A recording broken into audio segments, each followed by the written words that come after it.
CCA की और videos देखने के लिए सब्सक्राइब करें और बेल आइकॉन को दबाएं। कल की जो घटना थी बेहद निंदनीय घटना थी। इस देश में हर एक व्यक्ति आतंकवाद के खिलाफ है। जो सर झुके नहीं तूफानों में, वो कैसे झुकेंगे इल्जामों में।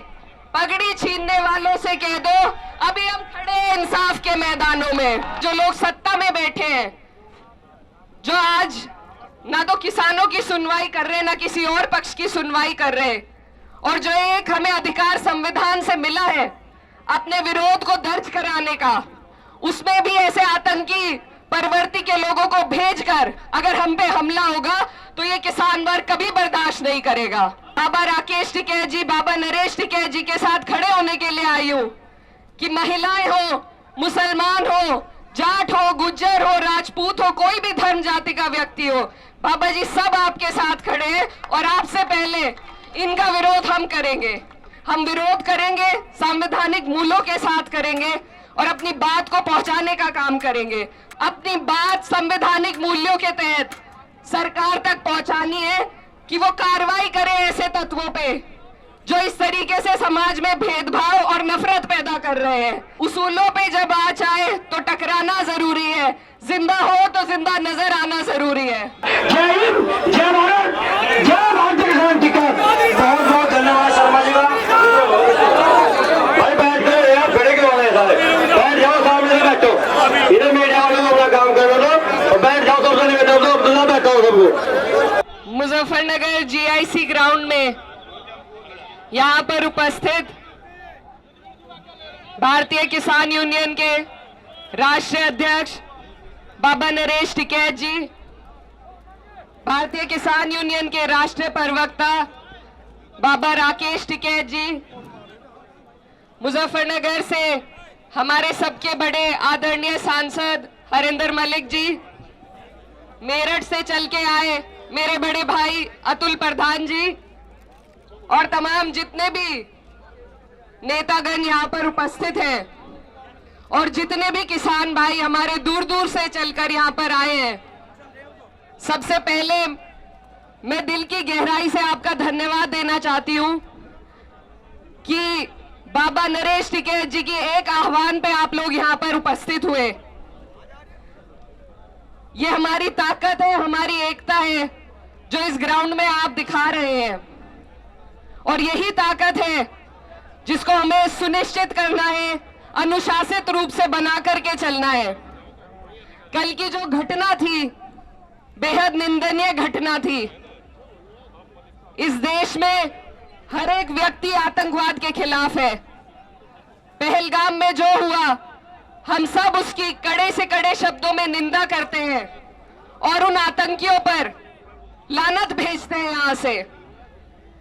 लेकिन अगर आक्रोश रैली में कोई जाता है तो समर्थन करने के लिए जाता है। हमारे बाबा राकेश टिकैत जी ये कोई नेता नहीं है, इन्होंने अपने लाभ के लिए कोई काम नहीं किया। ये धरती से जुड़े हुए वो पुत्र हैं जिन्होंने सबके हक की लड़ाई लड़ी।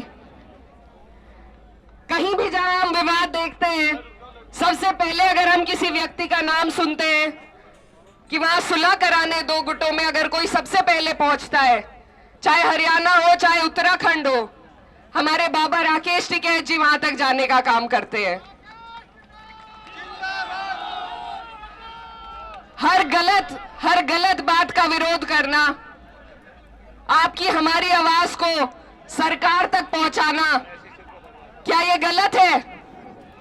अपनी बात को वहां तक पहुंचाने के लिए, उनका पूरे समाज में एकता का संदेश देने के लिए बाबा राकेश टिकैत जी विरोध करने गए। वहां पर जिन लोगों ने ये बर्बरता दिखाई, जिन लोगों ने इस निंदनीय काम को अंजाम दिया, वो भी किसी आतंकी से कम नहीं है और उनका हम पुरजोर तरीके से विरोध करते हैं। मैं आपके बीच ये कहना चाहती हूं कि जो सर झुके नहीं तूफानों में, वो कैसे झुकेंगे इल्जामों में। पगड़ी छीनने वालों से कह दो अभी हम खड़े हैं इंसाफ के मैदानों में। हमारी इस देश की अगर रीढ़ की हड्डी कोई है तो वो किसान है। अगर सबसे बड़ी कोई कौम है तो वो किसानी है। हम सब हर धर्म हर जाति से आते हैं, लेकिन हम सबसे पहले किसान हैं। और इसीलिए यहाँ हम सब एकत्रित हुए हैं ताकि ये जो लोग सत्ता में बैठे हैं, जो आज ना तो किसानों की सुनवाई कर रहे, ना किसी और पक्ष की सुनवाई कर रहे, और जो एक हमें अधिकार संविधान से मिला है अपने विरोध को दर्ज कराने का, उसमें भी ऐसे आतंकी प्रवृत्ति के लोगों को भेजकर अगर हम पे हमला होगा तो ये किसान वर्ग कभी बर्दाश्त नहीं करेगा। अगर हमारी आवाज को दबाया जाएगा ये हम कभी बर्दाश्त नहीं करेंगे। और इसी के लिए मैं यहाँ हमारे बड़े बाबा राकेश टिकैत जी, बाबा नरेश टिकैत जी के साथ खड़े होने के लिए आई हूँ कि महिलाएं हो, मुसलमान हो, जाट हो, गुज्जर हो, राजपूत हो, कोई भी धर्म जाति का व्यक्ति हो, बाबा जी सब आपके साथ खड़े हैं और आपसे पहले इनका विरोध हम करेंगे। आखिर में मैं बस आपसे यही आग्रह करना चाहती हूँ, मीडिया वालों से भी और सभी भाइयों से, कि आप लोग थोड़ा अनुशासन बनाएं। हमें अपने तरफ से कोई मौका नहीं देना है। हम विरोध करेंगे, संवैधानिक मूल्यों के साथ करेंगे और अपनी बात को पहुंचाने का काम करेंगे। तो आप सब यहाँ पर संयम और धैर्य बताइए।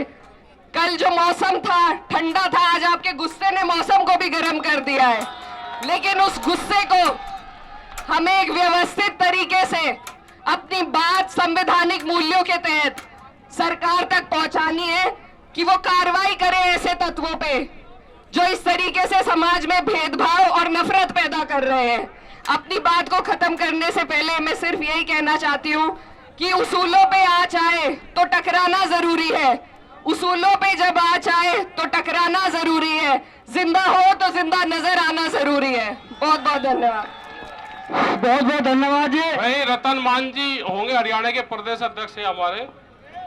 रतन मान जी जहाँ